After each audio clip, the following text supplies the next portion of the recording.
തിരുവനന്തപുരം വിമാനത്താവളത്തിലെ ഐബി ഉദ്യോഗസ്ഥയുടെ ആത്മഹത്യയിൽ പ്രതിയായ സുഹൃത്ത് സുഗാന്ത് സുരേഷിന്റെ മുൻകൂർ ജാമ്യാപേക്ഷ മറ്റന്നാളത്തേക്ക് ഹൈക്കോടതി മാറ്റി. കേസ് ഡയറി പരിശോധിക്കട്ടെ എന്ന് കോടതി പറഞ്ഞിരിക്കുന്നു. സുപ്രധാന നീക്കമാണ് ഹൈക്കോടതിയുടെ ഭാഗത്തുനിന്നും ഉണ്ടായിരിക്കുന്നത്. മറ്റന്നാളത്തേക്ക് ജാമ്യാപേക്ഷ പരിഗണിക്കുന്നത് മാറ്റിയിരിക്കുകയാണ് ഹൈക്കോടതി. സംഭവം വലിയ രീതിയിൽ ചർച്ചയായിരുന്നു ഏറെ ദിവസങ്ങൾ.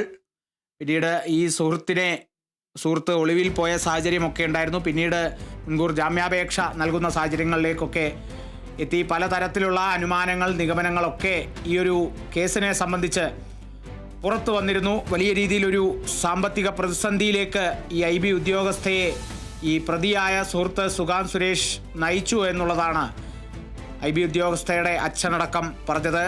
കഴിഞ്ഞ മാസങ്ങളിൽ അല്ലെങ്കിൽ മരണപ്പെടുന്നതിന് മുമ്പുള്ള മാസങ്ങളിലൊന്നും ശമ്പളമൊന്നും കൃത്യമായി തൻ്റെ അക്കൗണ്ടിലില്ലായിരുന്നു. അല്ലെങ്കിൽ വലിയ ശമ്പളമുള്ള ഐബി ഉദ്യോഗസ്ഥ എന്നുള്ള നിലയ്ക്ക് മാസാവസാനമാകുമ്പോഴേക്കും ശമ്പളമൊന്നുമില്ല. ഈ ശമ്പളത്തുകയെല്ലാം സുഹൃത്തിന് അയച്ചു കൊടുക്കുന്ന സാഹചര്യമൊക്കെ ആയിരുന്നു എന്നുള്ളതായിരുന്നു ആദ്യത്തെ പ്രാഥമിക നിഗമനങ്ങൾ.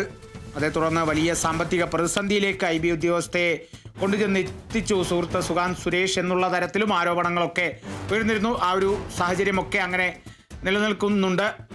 ഇപ്പോൾ പ്രതിയായ ഈ സുഹൃത്ത് സുഗാന്ത് സുരേഷിൻ്റെ മുൻകൂർ ജാമ്യാപേക്ഷയാണ് ഹൈക്കോടതി മറ്റന്നാളത്തേക്ക് മാറ്റിയിരിക്കുന്നത്. കേസ് ഡയറി വിശദമായി പരിശോധിച്ച ശേഷമായിരിക്കും കൂടുതൽ നടപടികൾ ഹൈക്കോടതിയുടെ ഭാഗത്തു നിന്നും ഉണ്ടാകുക എന്നുള്ളതാണ് മനസ്സിലാക്കാൻ സാധിക്കുന്നത്.